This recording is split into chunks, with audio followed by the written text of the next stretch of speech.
Syukur kepada Allah Subhanahu Wa Taala juga kerana pada pagi ini Allah bagi peluang kepada kita untuk membacakan hadis-hadis yang disepakati oleh Bukhari dan Muslim. Dan ini merupakan salah satu daripada tanda kasih dan sayang kita kepada Nabi kita Muhammad sallallahu alaihi wasallam. Kerana itulah antara kesempurnaan iman seorang mukmin, ialah dia mencintai Rasulullah sallallahu alaihi wasallam lebih daripada sekalian makhluk. Ya? Lebih daripada dirinya, lebih daripada anaknya, lebih daripada ayahnya, lebih daripada sekalian manusia. Mana Nabi sallallahu alaihi wasallam kata, la yu'minu ahadukum hatta akuna ahabba ilaihi min walidihi wa waladihi wan nasi ajma'in. Tidaklah beriman seorang itu sesempurna iman sehingga dia mencintai aku, kata Nabi sallallahu alaihi wasallam, lebih daripada anaknya, lebih daripada ayahnya, lebih daripada anaknya, dan lebih daripada sekalian manusia. Jadi untuk ataupun mencintai Nabi sallallahu alaihi wasallam adalah satu amalan, satu ibadah, satu perkara yang diganjari oleh Allah Subhanahu wa taala. Kemudian bagaimana kita mencintai Nabi dengan benar? Sebab semua orang boleh kata dia cinta kepada Nabi. Soalnya apakah yang dimaksudkan dengan cinta Nabi sallallahu alaihi wasallam? Pastinya pertama, cinta di dalam hati lebih daripada sekalian orang. Yang kedua, cinta kepada Nabi dibuktikan dengan cara kita ataupun kita mentaati perintah Rasul. Kita mentaati perintah Rasul sallallahu alaihi wasallam. Jadi sebab itu kita berusaha sedaya mungkin untuk menepati atau mentaati perintah Rasulullah sallallahu alaihi wasallam. Kerana baginda adalah utusan Allah yang Allah wahyukan kepadanya untuk menyampaikan kepada manusia. Jadi cinta kepada Rasulullah sallallahu alaihi wasallam adalah dengan berusaha mengamalkan sunnahnya. Alhamdulillah, hari semalam berlaku satu debat, saya duk tengok semalam, tentang isu penjarakan saf antara Ustaz Muhib dengan Dr. Rozaimi. Dan alhamdulillah, walaupun ada perbezaan pendapat, tapi kita semua dalam maksud yang sama. Yang tu saya seronok. Kedua-duanya kita sayang kerana Allah. Walaupun ada berbeza pendapat, tetapi satu perkara yang mereka bersama dan bersatu, ialah cinta kepada sunnah Rasulullah sallallahu alaihi wasallam. Yang ni tegur pun kerana cinta sunnah, yang ni pertahan pun kerana cinta kepada sunnah. Dua-dua tu sayang kepada sunnah Rasulullah sallallahu alaihi wasallam. Jadi cuma kita berbeza pendapat dalam masalah bagaimana nak aplikasikan dia. Hang ni kata kena jarak saf, hang ni kata nak suruh minta rapat saf. Dua-duanya adalah kerana cinta kepada sunnah Rasulullah sallallahu alaihi wasallam. Saya ingat waktu guru saya Syekh Sa'ud Jarbu' rahimahullah dah meninggal dah. Waktu dalam kuliah hadis pada tahun pertama kami di Madinah dulu, orang tengah semangat, kuat memang tengah semangat. Jadi ada isu tentang bacaan Al-Fatihah di belakang imam. Ada yang kata kena baca, ada yang kata tak perlu baca, terutama imam yang baca kuat lah. Jadi kata di pandangan ataupun soal imam pertama-tama imam yang baca perlahan tapi gitulah. Jadi ada pandangan satu kata usah gini kata dalam hadis Nabi sallallahu alaihi wasallam larang baca al-Fatihah belakang imam. Hak ni kata berdasarkan hadis Nabi sallallahu alaihi wasallam kata tak sah sembahyang kalau tak baca Fatihah. Jadi Syekh ni dia senyum lah tengok budak ni gogang. So dah habis tu Syekh pun kata pada aku ambillah pandangan yang selamat. Dia kata bacalah Al-Fatihah di belakang imam, cuma ringkaskanlah dia, lebih kurang macam tu lah. Jadi hak ni tak setuju ni, debat pula dengan Syekh pula, dia debat. Saya kata tenang.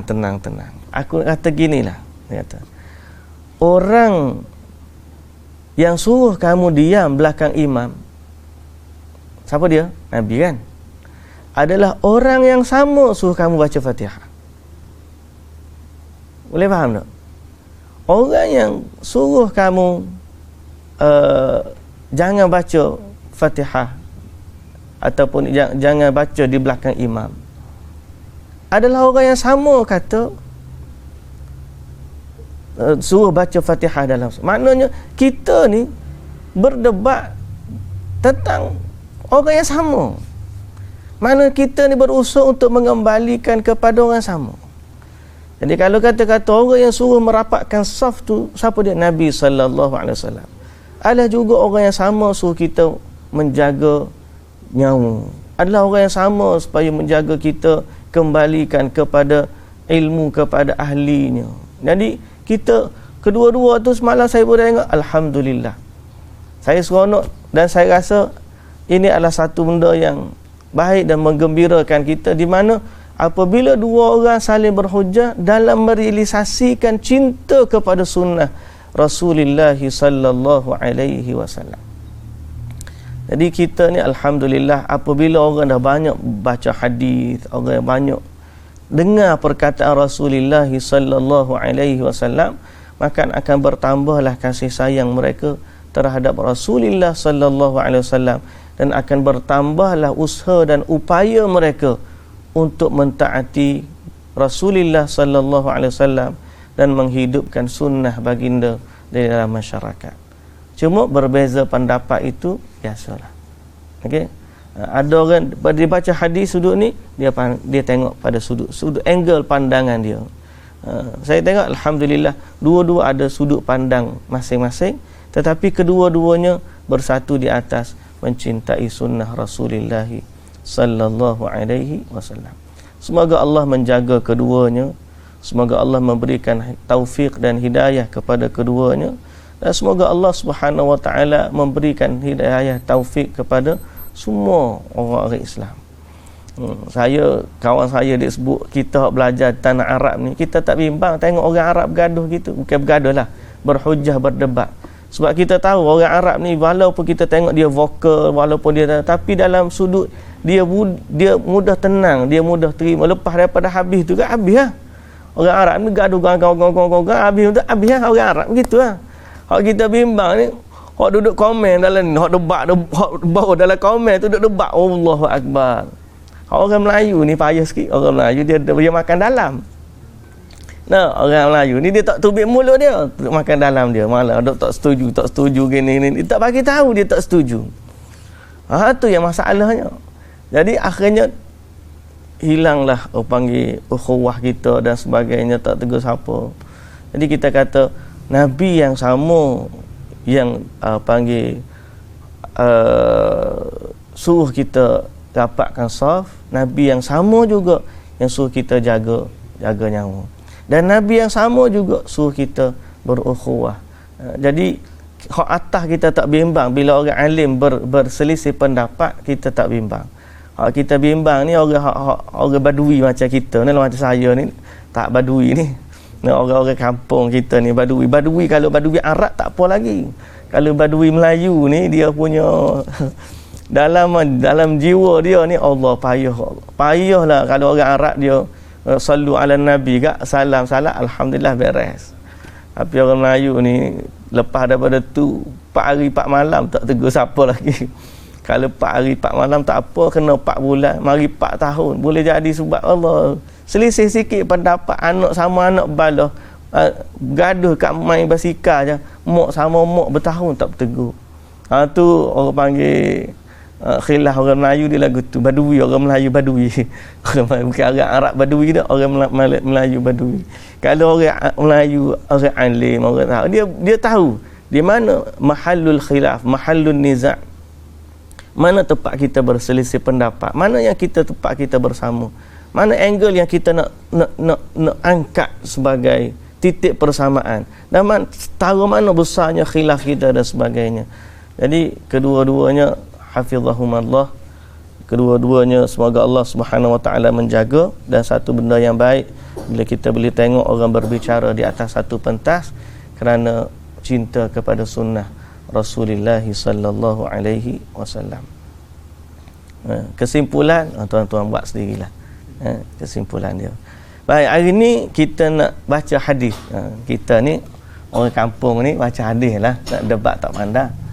Cuma sukalah bila tengok tu malam. Terima kasih kepada tim One Center Pentas Kanga, dan terima kasih juga kepada channel rasmi yang menyiarkannya, Pro Media Tajdiah. Alhamdulillah. Semoga Allah Subhanahu wa taala menyemarakkan perbincangan diskusi ilmiah di kalangan kita. Baik. Tajuk kita hari ni, bab zikri qiraatin Nabi sallallahu alaihi wasallam surat al-Fath yauma fathi Makkah. Hadis Abdullah bin Mughaffal, bab Nabi membaca surah Al-Fath saat Fathu Makkah, pembukaan kota Makkah. Hadis Abdullah bin Mughaffal radhiyallahu anhu qala ra'aitu Rasulullah sallallahu alaihi wasallam yawma fathi Makkah ala naqatihi wa huwa yaqra'u suratal Fath yurajji'u qala laula an yajtami'an nasu hawli la rajja'tu kama rajja'a. Abdullah ibnu Mughaffal radhiyallahu anhu berkata, aku telah melihat Rasulullah sallallahu alaihi wasallam ketika Fathu Makkah di atas unta tunggangannya membaca surah Al-Fathu, mengulang-ulang bacaannya, yurajji'uha, tarji' dalam bahasa Arab, bukan yuraddiduha. Kalau kita baca ulang-ulang, apa yang kita faham? Nabi ulang-ulanglah surah Al-Fath banyak kali kan. Tapi ulang-ulang hak kita faham secara basic tu adalah dalam bahasa Arab dipanggil tardid. Raddada yuraddidu. Maknanya again and again. Makna tardid tu ulang dan ulang. Tapi matan hadis ni sebut tarji'. Tarji' lain. Apa maksud tarji'? Dia bukan ulang yang kalau kita faham ulang tu adalah repeat. Repeat. Tapi dia bukan repeat. Apa maksud dia? Kita baca dulu. Andaikan tidak khawatir orang-orang berkumpul di sekelilingku, nescaya aku boleh meniru bacaan Rasulullah sallallahu alaihi wasallam itu. Baik, dalam terjemahan ni dia terjemah sekaligus macam tu. Dalam terjemahan buku kita ni dia kata berkata dalam kurungan Muawiyah. Berkata Muawiyah, kalaulah tidak khawatir orang-orang berkumpul di sekitarku, nescaya akan aku ulang-ulang sebagaimana beliau ulang-ulang. Hadis tadi riwayat Abdullah ibnu Mughaffal. Berkata pula Muawiyah, Kan pelik tak? Rupa-rupanya perkataan ini adalah perkataan rawi. Rawi mana? Bukan rawi pertama, rawi yang kedua. Abdullah ibnu Mughaffal tengok Nabi. Dia tengok Nabi baca surah Al-Fath waktu pembukaan kota Mekah dalam keadaan Nabi mengulang-ulang. Kemudian dia riwayat kepada Muawiyah. Muawiyah ni yang kata waktu dia sampaikan kepada orang sekitar dia, kalaulah tidak kerana aku bimbang, khawatir orang-orang akan berkumpul, nescaya aku akan ulang sebagaimana dia ulang. Okey. Dalam lafaz riwayat Al-Bukhari, Pertama, apa maksud tarji'? Tarji'. Bukan repeat. Tarji' ni bukan repeat. Kalau kita panggil, macam seolah-olah repeat yang ni. Kalau kita baca translation sahaja, kita akan kata, ulang-ulang di sini maknanya Nabi baca surah Fath. Habis baca surah Fath, baca lagi. Habis baca lagi. Habis baca lagi. Repeat. Tapi tarji', sekali lagi saya kata, bukan repeat. Apa itu, apa maksud dia? Tarji' ni dia mengalun-alunkan suara. Mengalun-alunkan suara. Jauh beza tu. Kan? Jauh beza tu. Sebab tarji' ni, kita ambil syarah kepada ni, saya bagi nampak tuan-tuan dekat skrin. Okey. Panjang ni cerita dia.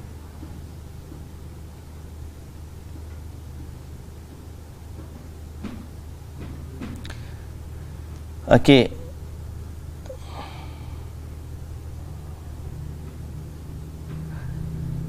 Pertama kita ambil dari riwayat Al-Imamul Bukhari. Ini riwayat Bukhari Muslim kan. Ada lagi satu riwayat yang hanya melihat pada riwayat Al-Imamul Bukhari. Ceritanya Nabi SAW pada hari pembukaan kota Mekah duduk di atas unta. Waktu Nabi naik atas unta, Nabi baca surah Al-Fath. Kemudian Nabi farajja'a fiha. Nabi farajja'a ni maknanya dia ulang-ulang, bahasa kita lah, ataupun bahasa yang lebih memahamkan ialah Nabi main suara dia, melantunkan, bukan mengulang, melantunkan. Bahasa kita lantun kan, lantunan suara, tang tang tang tang tang tang, kita tak, bukan tang tang tang, tak ada dalam hadis lah. Lantun tu maknanya kita nak faham. Jadi ayat ni, thumma qara'a Muawiyah yahqi qira'ata bani Mughaffal. Kemudian Muawiyah ni, dari ketika meriwayatkan hadis ni, dia pun baca ayat surah Al-Fath, baca tu sebagaimana dia meriwayatkan, menceritakan Abdullah ibnu Mughaffal dulu baca. Wa qala, lalu Muawiyah ni kata, rawi ni, laula an yajtami'an nasu 'alaikum la raja'tu kama raja'a ibnu Mughaffal. Kalaulah tidak kerana aku bimbang orang akan berkumpul, nescaya aku akan lantunkan suara sebagaimana Ibnu Mughaffal melantunkan ketika dia menceritakan hadis daripada Nabi sallallahu alaihi wasallam. Qultu li Muawiyah. Rawi yang terus tanya pula Muawiyah, dia tanya Muawiyah, kaifa kana tarji'uhu, bagaimanakah tarji' tu? Tarji' tu macam mana? Qala, riwayat Bukhari sebut, qala Muawiyah tu jawab, thalatha marrat. Dia sebut 3 kali. Soalah gitulah. Main tone, melodi. Tak kira, saya pun tak tahu nama apa. Istilah kod dia ke melodi ke tapi nak dia sebut 3 kali berarti tarji' di sini adalah lantunan suara. Sebab aku tanya kaifa kana tarji'uhu, bagaimana tarji' itu? Muawiyah jawab, dia sebut 3 kali. Maknanya apa? Tarji' adalah lantunan suara. Jadi hadis ni sebenarnya ada kaitan dengan hadis yang kita baca sebelum ni. Hadis mana yang kita baca sebelum ni? Hadis Nabi suruh memperindahkan suara waktu baca Quran. Boleh faham? Jadi hadis ni wal maqsudu bit tarji' ha huna tahsinus sautu wat taghanni bil Quran indal ityani bil mudud min khilali tardidis saut bil halqi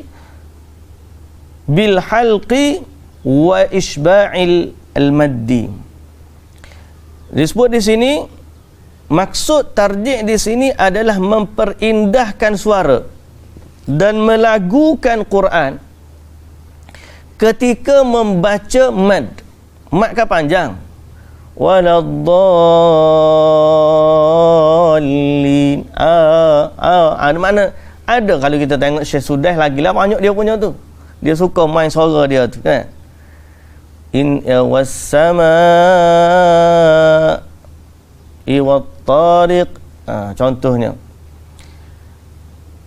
Qala al-Hafiz Ibn Hajar, berkata al-Hafiz Ibn Hajar, at-tarji' huwa taqarubu durubil harakati fil qira'ah wa asluhu tardid. Tarji' ni adalah apa tu lantunan baris yang hampir-hampir. Okey, waktu bacaan maknanya baris yang sama, tapi kita lantunkan suara. Wa asluhu tardid wa tarji'us saut, tardid wa tarji'us saut. Tarji' suara ni, tarji' bahasa Arab ni, tardiduhu fil halqi, ulang-ulang main di tekak dia. Main di tekak.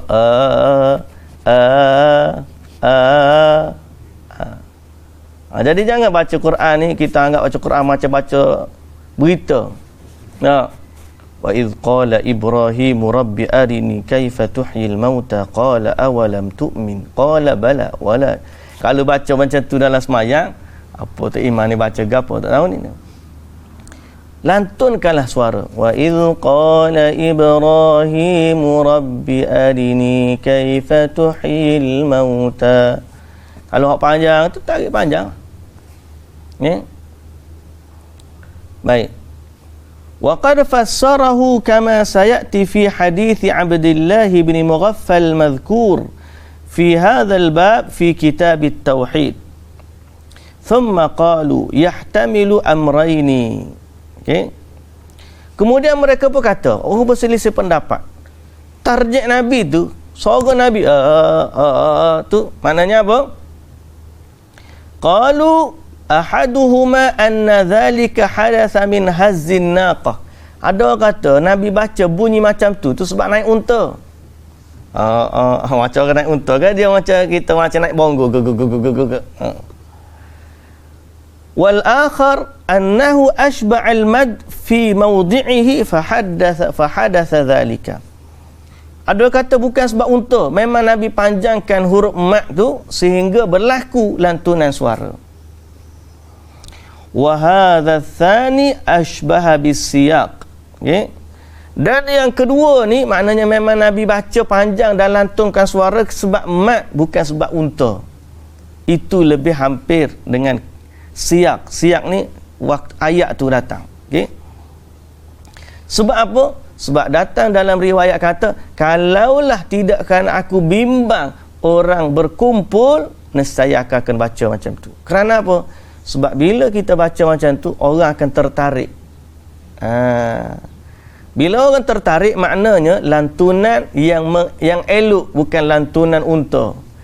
Kalau lantunan unta ni tak elok bunyi dia. Macam kita naik kereta, bismillah. Tak gitu lah. Ni tak. Kalau orang berkumpul, bismillahirrahmanirrahim. Bila kita baca macam tu, orang pakai, sama baca. Jadi, riwayat hadis ni menunjukkan bahawa maksud lantunan ini adalah lantunan mad, bukan lantunan disebabkan goncangan unta. Boleh faham? Seronok juga baca syarah ni.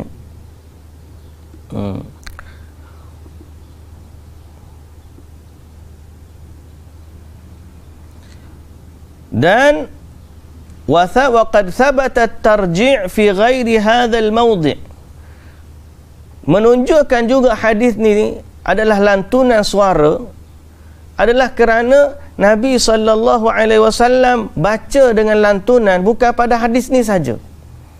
Ada hadis lain yang menunjukkan cara Nabi SAW baca Al-Quran dengan lantunan suara ada pada hadis lain. Seperti riwayat At-Tirmidzi dalam Syama'il dan An-Nasa'i wa Ibnu Majah wa Ibnu Abi Daud wal lafdhu lahu min hadithi Ummu Hani. Kata Ummu Hani, kuntu asma'u sawtan Nabi sallallahu alaihi wasallam wa huwa yaqra'u wa ana na'imatun ala firashi yurajji'ul Qur'an. Kata Ummu Hani, aku dengar Nabi sallallahu alaihi wasallam baca Quran. Aku dengar suara Nabi waktu dia baca Quran sallallahu alaihi wasallam. Sedang aku berbaring atau tidur di atas pembaringanku, yurajji'ul Quran, aku dengar Nabi itu dia tarji', maknanya dia buat lantunan suara. Okey, walladhi yadhhar anna tarji' qadaran zaidan 'ala tartil.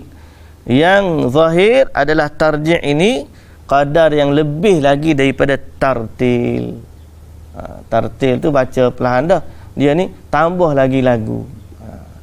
Tapi janganlah sampai peringkat macam kita kata melampau sampai dah jadi lagu Hindustan pula. Tu tak ada, bukan itu maksudnya. Okey, atau lah jadi lagu benda lain lah, lagu-lagu yang tidak masuk dengan ayat, tidak masuk dengan ayat Quran. Baik, hadis ni cerita panjang lagi ni. Berkata Syekh Abu Muhammad bin Abi Hamzah, makna tarji' tahsinut tilawah la tarji'ul ghina.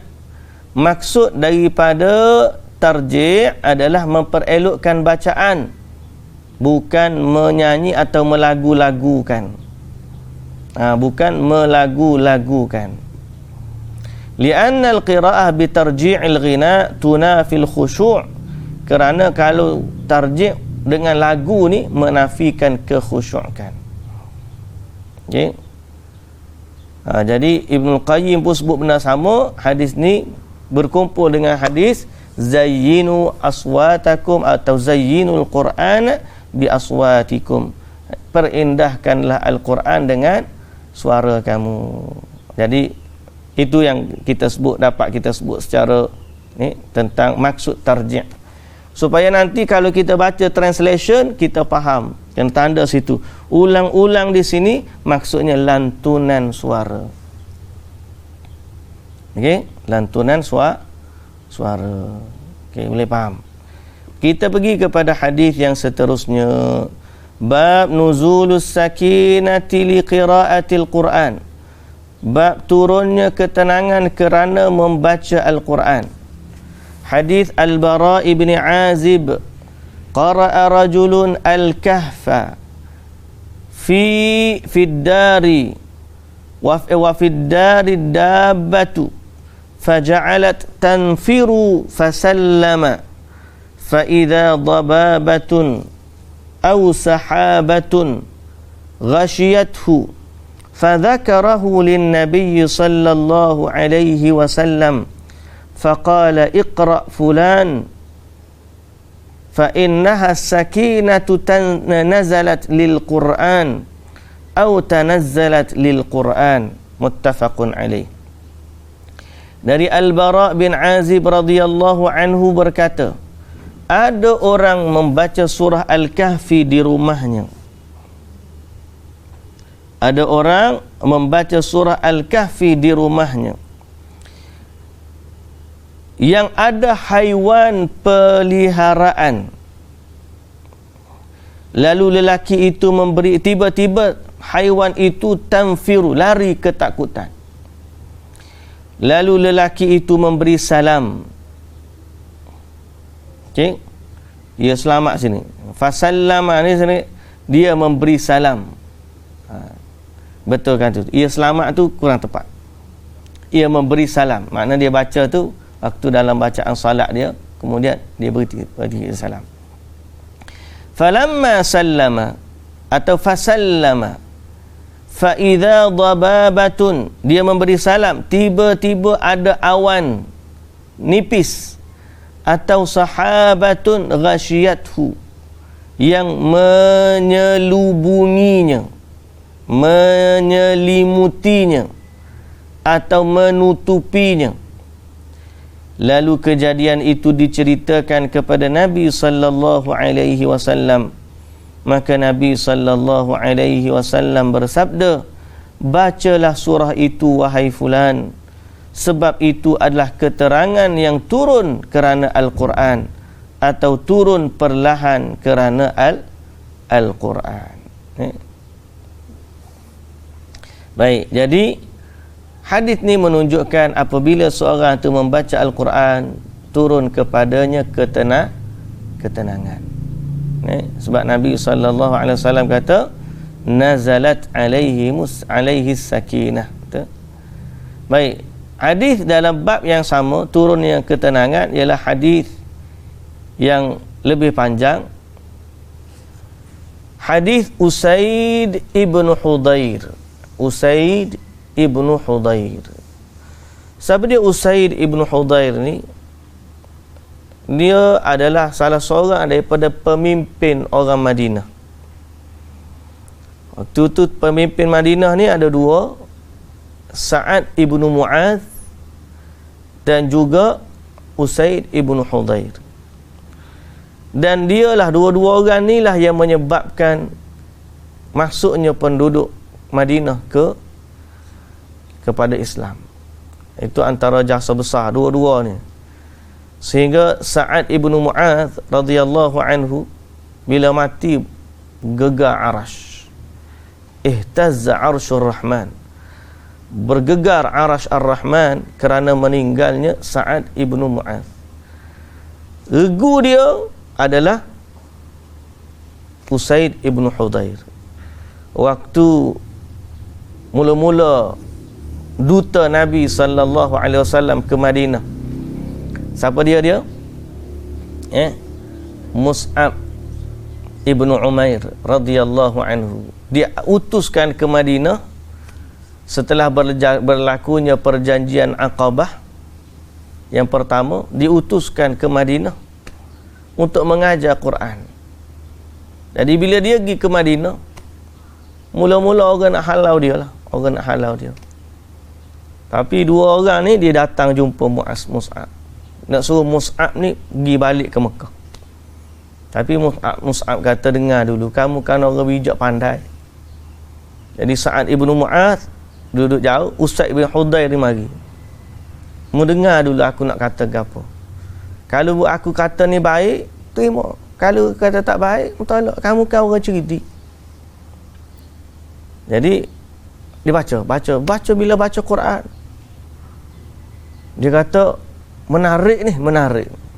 Kena bagi tahu kepada kawan aku seorang lagi ni. Jadi dia berbalik kepada Sa'ad ibn Mu'adh. Sa'ad ibn Mu'adh kata, aku tengok wajah Usaid ni panggil apa? Lain daripada waktu dia pergi. Waktu pergi tadi, waktu nak marah, pergi nak halau. Tapi waktu balik ni nampak berubah pula wajah dia ni. Dia pun dengar. Dia pun kata, jangan gini. Aku kata, mau dengar dulu dia ni nak cakap apa ni. Aku dengar dia cakap bagus. Dia pun cakap, dengar, baca Quran. Akhirnya Allah bagi hidayah kepada keduanya, dan dengan sebab keduanya penduduk Madinah masuk Islam. Ni radhiyallahu anhum ajma'in. Jadi Usaid bin Hudayr ni watak besar sebenarnya dalam sirah. Usaid bin Hudayr qala bainama huwa yaqra'u min al-laili suratal Baqarah wa farasuhu marbutatun indahu idh jalatil farasu fasakatat faqara'a fajalatil farasu wasakatatil farasu thumma qara'a fajalatil farasu fansaraf wa kana ibnuhu Yahya qariban minha faashfaqa an tusibahu falamma ijtarrahu rafa'a ra'sahu ila as-sama' hatta ma yaraha falamma asbaha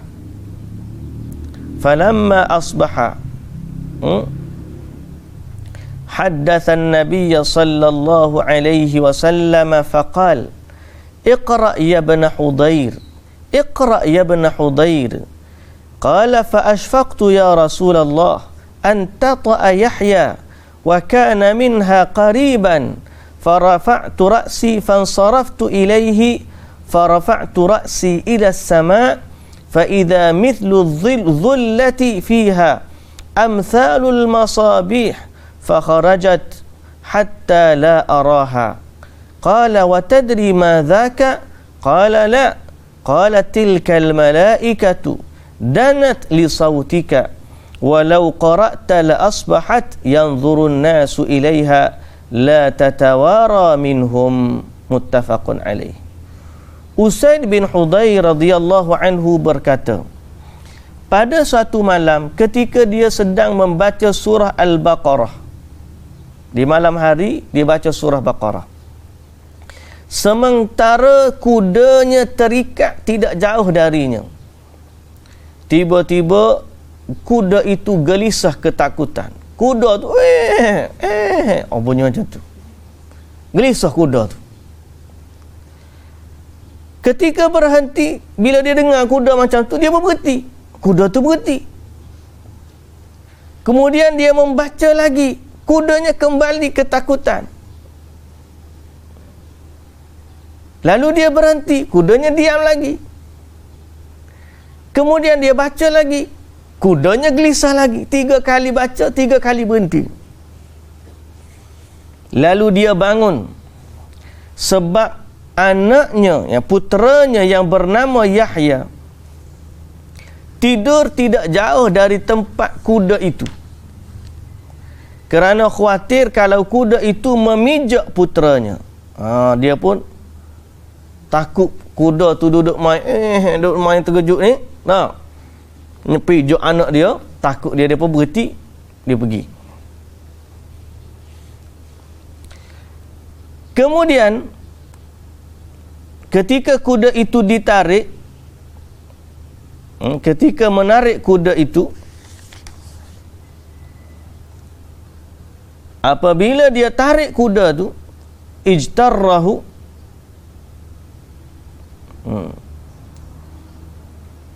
rafa'a ra'sahu, apabila dia menariknya, dia melihat ke atas langit yang membuatnya silau, hampir tidak boleh melihat langit kerana cahaya yang menutupinya. Tengok ke atas ada cahaya. Kemudian pada pagi harinya langsung dia menceritakan kejadian itu kepada Nabi sallallahu alaihi wasallam. Lalu baginda bersabda, bacalah wahai putra Hudayr, bacalah wahai putra Hudayr. Usaid bin Hudayr berkata, ya Rasulullah, aku takut kalau kuda tu dia pijak anak aku Yahya yang berada tidak jauh dari situ. Maka ketika aku bangun untuk menghalau kuda sambil melihat ke langit, tiba-tiba aku melihat lampu bagaikan payung. Lampu bagaikan payung. Lampu bagaikan payung. Terjemah sini, seperti payung, dalamnya lampu. Mana satu ni? Aku lihat lampu bagaikan payung. Hak ni kata payung, dalamnya lampu. Zullah tu seperti teduhan awan. Bukan payung zullah tu. Zullah tu makna satu, teduhan seperti awan. Aku tengok atas tu seperti teduhan awan, awan yang dalamnya ada cahaya. Yang dalamnya ada cahaya. Aku tengok macam ada awan, kemudian dalam dia ada cahaya, dekat rapat. Maka aku keluar sehingga tidak boleh melihat langit. Aku keluar sehingga tidak dapat melihatlah langit. Fa kharajat hatta la araha. Fa kharajat hatta la araha. Dia terjemah sini, maka aku keluar, bukan aku di sini. Di sini terjemah ni apa dia? Maka aku keluar juga. Bukan fa kharajtu, fa kharajat. Dalam bahasa Arab fa kharajat. Maknanya awan tadi lepas aku berhenti, dia pun pergi sehingga aku tak nampak dia. Itu maksud dia. Fa kharajat hatta la araha. Awan ni pun keluar, maknanya pergi sehingga aku pun tak nampak dia. Pasan? Boleh faham? Jadi bila dia keluar nak tarik kuda tu, dia tengok atas dia ada awan yang bercahaya. Kemudian awan tu perlahan-perlahan naik sampailah dia pun tak nampak. Kata Nabi sallallahu alaihi wasallam, maka aku keluar sehingga tidak bisa melihat langit tu, makna sehingga aku tak nampak dah awan tu. Awan tu naik sampai aku pun, dia pun menghilang dari pandanganku. Okey. Nabi bertanya sallallahu alaihi wasallam, tahukah engkau apakah itu? Tahukah engkau apakah itu? Lepas tu saya kadang-kadang kita baca terjemahan kan, kita boleh tengok ada kualiti terjemahan. Macam kita tengok dua versi terjemahan kita ni, ada beza. Sebab tu metod orang asal dulu salafus salih, dia tak terjemah. Metod dia apa dia? Ajarkan anak-anak kita bahasa Arab supaya mereka memahami hadis dari sumbernya, sumber premier. Sebab bila dah terjemahan, kita dah ambil sumber sekunder. Sumber sekunder ni boleh jadi betul, boleh jadi salah. Sebab dia ada tapi kalau kita ambil daripada asal, alhamdulillah. Jadi kita faham mengikut bahasa Arab itu lebih aula, lebih bagus. Jadi Nabi SAW tanya dia, tahukah kamu apakah itu? Usaid radhiyallahu anhu menjawab, tidak. Nabi SAW bersabda, itulah malaikat yang mendekat kerana suaramu.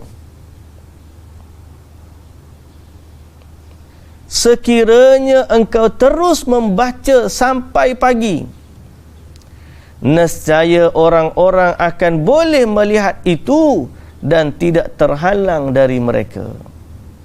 Jadi kalau engkau baca tak berhenti, awan bercahaya tadi, seperti awan bercahaya tadi akan dapat dilihat orang sampai pagi, dan tidak ada yang menghalang mereka daripada melihat awan tu. Jadi ini menunjukkan bahawa turunnya malaikat dan turunnya ketenangan apabila kita baca Quran. Cuma Allah Ta'ala tak bagi nampak senantiasa begitu. Ada waktu dia nampak, ada kebanyakan waktu sebenarnya memang tak nampak. Tapi sebenarnya ada. Malaikat ni memang ada dekat-dekat kita. Cuma kadang-kadang menampakkan dirinya, kadang-kadang tidak. Jadi Nabi SAW sebut dalam ayat, dalam hadis ni menunjukkan bahawa malaikat tu turun kepada orang yang membaca Al-Quran. Turun kepada orang yang membaca Al-Quran. Alangkah bahagianya ni para sahabat ni, dia hidup zaman tu. Kita ni tak nampak, kalau baca-baca ngatuk. Ni kuda pun bila tengok tu kita relax santai lagi. Baik, hadis yang seterusnya. Ke-8 kita ni. Satu bab ya, dua bab hari ni. 3 hadis. Keutamaan menghafal Al-Quran. Keutamaan menghafal Al-Quran. Hadis Abi Musa radhiyallahu anhu. Hadis Abu Musa al-Ash'ari radhiyallahu anhu. Abu Musa ni antara orang hak Nabi suka dengar bacaan dia kan. Yang kita sebut sebelum ni, engkau telah mendapat salah satu daripada peti suaranya Nabi Daud. Hadis nombor berapa kita baca tu? Hadis mana dah? 4, 5, 6. Betul lah. Hadis Abu Musa 456 atas tu saya dah ulang banyak, ingat jauh pada baru minggu lepas kita baca. Abu Musa kata dia Nabi SAW suka dengar dia baca, dan dia kata engkau telah diberikan mazamir, peti suaranya Nabi Daud. Jadi Abu Musa al-Ash'ari radhiyallahu anhu meriwayatkan qala Rasulullah sallallahu alaihi wasallam مثل المؤمن الذي يقرأ القرآن كمثل الأترجة ريحها طيب وطعمها طيب ومثل المؤمن الذي لا يقرأ القرآن كمثل التمرة لا ريح لها وطعمها حلو ومثل المنافق الذي يقرأ القرآن كمثل الريحانة ريحها طيب وطعمها مر ومثل الذي لا يقرأ القرآن كمثل الحنظلة ليس لها ريح وطعمها مر. Abu Musa al-Ash'ari radhiyallahu anhu berkata, Rasulullah sallallahu alaihi wasallam bersabda, perumpamaan seorang mukmin yang membaca Al-Quran bagaikan buah utrujah. Utrujah ni jenis macam buah limau harum. Bahasa kita agak harum manis lah, mudah. Rihuha tayyibun, baunya harum, rasanya lazat. Utrujah ni satu jenis buah yang mana bau dia harum, rasanya manis. Jadi orang mukmin yang baca Quran harum dan manis. Dan perumpamaan orang mukmin yang tidak membaca Al-Quran bagaikan kurma. Tiada bau tapi rasanya lazat. Ada iman tapi tak bau. Tak ada baca Quran, tidak harum. Seperti buah tu, kalau buah tidak harum. Dan perumpamaan orang munafik yang membaca Quran bagaikan raihanah. Raihanah ni macam mana pula? Bau dia harum tapi rasanya pahit. Bau harum bila rasa pahit. Raihanah. Munafik tengok baca Quran, oh bagus, tapi dalam hatinya munafik, mana dia adalah rasanya pahit. Dan perumpamaan orang munafik yang tidak membaca Al-Quran, dahlah dia munafik tak baca Quran pula, bagaikan hanzalah yang tidak berbau dan rasanya pahit. Dan rasanya pahit. Jadi ini adalah perumpamaan bagi orang yang menghafal Al-Quran dan membaca Quran lah senantiasa. Maknanya mereka ni ada iman, dan dengan bacaan itu dirinya menjadi mekar dan juga harum. Kalau kita tak baca Quran, okey, iman ada lagi, okey, alhamdulillah, tapi seperti kurma, tidak harum. Jadi sebaik-baik orang mukmin ni adalah orang yang membaca Al-Quran. Hadis yang ke-461. Kelebihan orang yang mahir dan orang yang masih terbata membaca Al-Quran. Terbata ni apa terbata? Alis bata ke? Terbata ni kalau kita faham lah. Saya faham lah bahasa Arab dia, saya faham. Tapi terbata kalimah tu kita tak faham. Kalau bahasa Arab, maknanya dia susah payah baca Quran. Kita baca hadis dulu. Sebab dalam buku kita ni tajuk 461 tak letak tajuk dia. Dalam bahasa Arab ditulis bab fadlul mahiri bil Quran walladhi yatata'u fihi. Tak ni bahasa kita kokak-kokak. Apa maksud? Tergagap-gagap. Gagap, tergagap-gagap. Kokak-kokak. Tergagap-gagap. Baik. Hadis Aisyah radhiyallahu anha 'anil Nabi sallallahu alaihi wasallam qala mathalul ladzi yaqra'ul Qur'ana huwa hafizun wa huwa hafizun lahu ma'as safaratil kiram wa mathalul ladzi yaqra'ul Qur'an wa huwa yata'ahaduhu wa huwa alaihi shadid falahu ajran. Muttafaqun alaih. Aisyah radhiyallahu anha berkata, Nabi sallallahu alaihi wasallam bersabda, perumpamaan orang yang membaca dan menghafal Al-Quran adalah mereka bersama para malaikat yang mulia.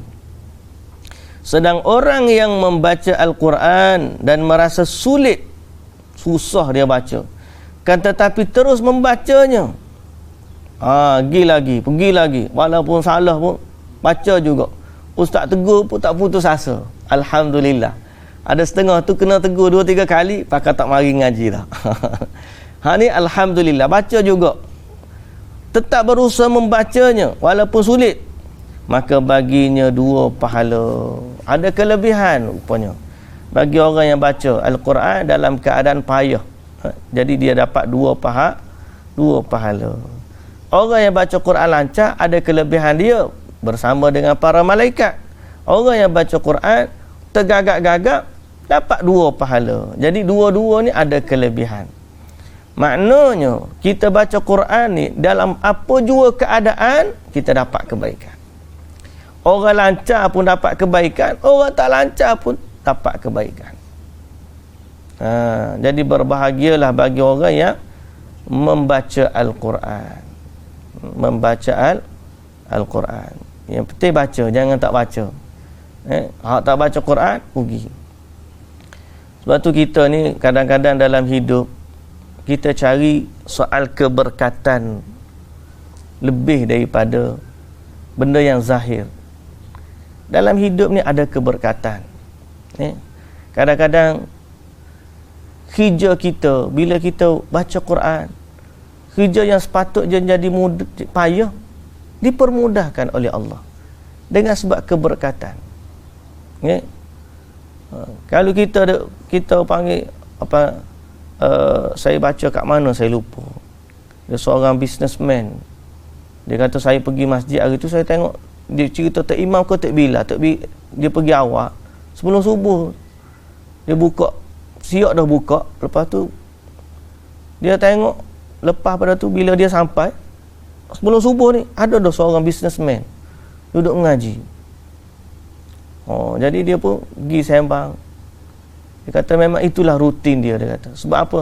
Saya berjaya dalam bisnes bukan sebab saya pandai bisnes. Sebab inilah dia.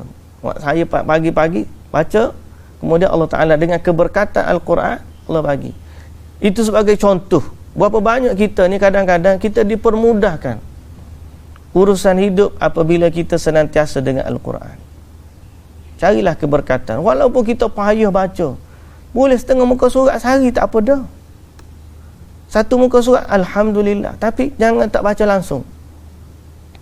Sebab tu dalam kadang-kadang soal keberkatan dalam hidup ni ada benda yang tidak orang panggil benda yang tidak secara tidak langsung. Saya dah nampak kadang-kadang apabila orang suruh kita, macam kita kata, bila berlakunya wabak zaman dulu, khalifah dulu, perubatan orang Islam pun hebat juga. Perubatan orang Islam zaman tu hebat. Orang Eropah kapur tak ada lagi. Kita dulu masa tu perubatan Islam, Masya Allah, bukan sekadar perubatan ruqyah semata-mata dah, tapi perubatan tentang ilmu pembedahan, urat saraf dan sebagainya, tu dah berlaku dah zaman kegemilangan Islam dulu. Tapi apabila khalifah ditimpa wabak penyakit negeri dia, yang dia perintahkan ialah amar ma'ruf nahi mungkar. Kalau kita tengok, tidak ada hubungan yang langsung, mubashir, tidak ada hubungan langsung antara kali ilmu kedoktoran lah. Tak ada kata ni wabak ni dia kena hadapi dengan, kalau antivirus ataupun kena kuarantin atau dan seumpama dengannya. Tapi dalam satu sudut ni amar ma'ruf nahi mungkar. Kalau kita merujuk kepada pandangan perubatan semata-mata, memang tak ada kaitan lah. Tapi dalam hidup ni ada soal keberkatan. Bila dia nampak begitu, maka khalifah pun memerintahkan supaya alatan-alatan muzik dipecahkan, arak dibenteras sebagainya. Setelah dia buat amar ma'ruf nahi munkar ni, alhamdulillah, akhirnya tu wabak diangkat oleh Allah Subhanahu Wa Taala. Jadi ini soal keberkatan. Ini soal keberkatan. Pasal apa? Soal ada benda yang wabak ni datang dari Allah. Dia datang dari Allah. Jadi sebab tu kadang-kadang kita bukan sekadar melihat pada satu sudut, tapi lihatlah pada sudut yang kedua tentang kita mencari soal keberkatan dan pertolongan dari Allah Subhanahu Wa Taala. Jadi sebab itu kembali kepada isu Al-Quran. Begitulah juga dalam kehidupan kita ni, kalau kita bersandar pada kekuatan kita saja, lemahlah kita. Sebab tu kita kena cari bantuan dari Allah, rahmat dan keberkatan. Macam mana kita nak dapatkan bantuan dari Allah tu? Soal kita, contoh kita dengan anak-anak kita, kita nak jaga anak kita, bukan mudah. Ada 6 orang, 6 ragam. Ayah kita lagilah 8 orang, 8 ragam. Orang lain lagi ramai, ada belah-belah orang, belah-belah ragam. Tapi ada orang, seorang atau 3 orang anak tak terkawan. Ada orang kita tengok 8 orang anak, alhamdulillah. Ada orang anak belah-belah, adik-beradik. Kawan saya tu adik-beradik dia 13 ke 14 orang. Satu mak. Ramai. Tapi alhamdulillah adik-beradik dia Masya Allah. Semua jadi, alhamdulillah. Kita kata lagu mana orang ni? 14 orang jaga anak dia. Dia relax, ada gapa ayah dia. Biasa. Kita tengok relax. Sebab apa? Sebab adanya soal keberkatan. Orang ni 3 orang anak dia. Makan cukup, pakai cukup, kereta besar, rumah besar. Tapi tak jadi. Pasal apa? Soal hidup ni bukan sekadar apa yang kita usahakan. Dia adalah soal keberkatan kita dengan Allah Subhanahu Wa Taala. Ingat Nabi kata, ihfazillah yahfazka. Kamu jaga Allah, Allah jaga kamu. Jaga kamu tu, jaga harta, jaga keturunan, jaga urusan kerja, jaga kesihatan. Ihfazillah, mu jaga Allah. Kamu rajin baca Quran, insya-Allah Allah jaga kita. Tak ada nak belaka. Boleh jadi kita duduk sini, anak kita duduk Kelantan, anak kita. Boleh kata anak kita sambung belajar pula pergi ke UK, pergi ke mana, pergi ke Madinah, pergi ke Jordan, anak kita. Siapa nak jaga? Allah. Macam mana cara kita nak jaga? Kita jaga hak Allah. Allah jaga hak sana. Kita jaga hak Allah, Allah jaga hak sana. Ihfazillah yahfazka. Sebab tu dalam hidup ni kena cari keberkatan. Nombor 1 sekali. Kalau kita bersandar pada kekuatan kita, di saat itu Allah bagi kepada kita sesuatu untuk mengajarkan kita. Tengok, mu rasa mu pandai, ambil. Mu rasa pandai sangat, silakan. Nak buat. Tapi kalau kita tengok ada orang urusan dia, aku tengok dia tu relax, tak ada gapo, macam benda semua beres laku. Kita tak nampak soal mana. Boleh jadi pada soal bacaan Quran dia. Boleh jadi pada soal zikir dia. Boleh jadi pada soal infak dia. Boleh jadi pada soal hubungan dia dengan ibu bapa.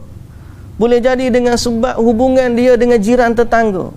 Boleh jadi dengan sebab hubungan dia dengan masyarakat.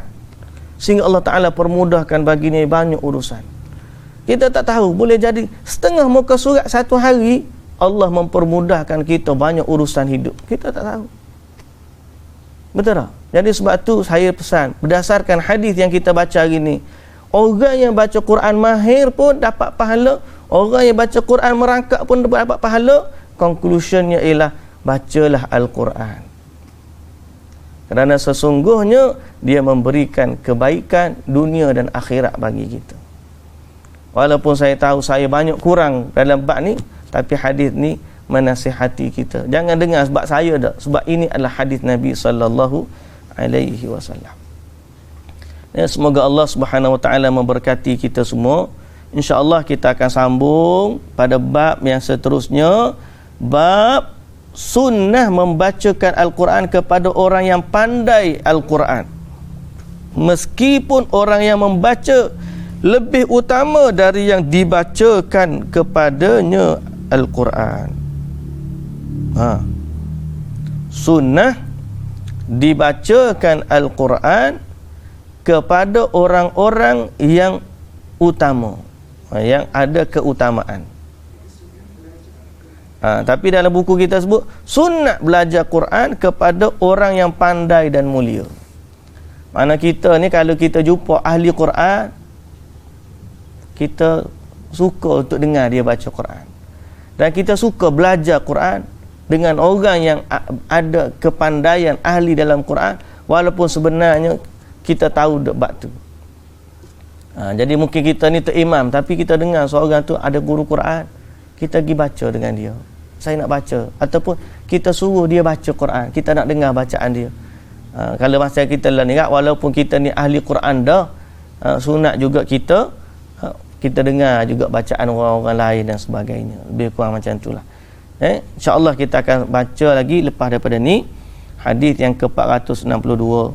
Wallahu ta'ala alam.